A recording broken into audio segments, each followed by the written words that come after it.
You might notice that when you go over to the Transfer to Your Bank option, you don't see the buying power as available withdrawable money. This is because in order to properly transfer the buying power you have left, you need to wait at bare minimum 2 or 3 days.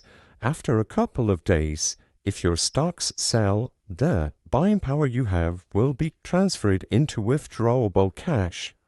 Afterwards, you can just follow through with the usual procedure of going to your account page, clicking on your menu by accessing the 3 lines or the hamburger icon at the top right corner of your account page, and then selecting Transfers and Transfer to Your Bank, where you will see the withdrawable amount you have that was transferred from buying power.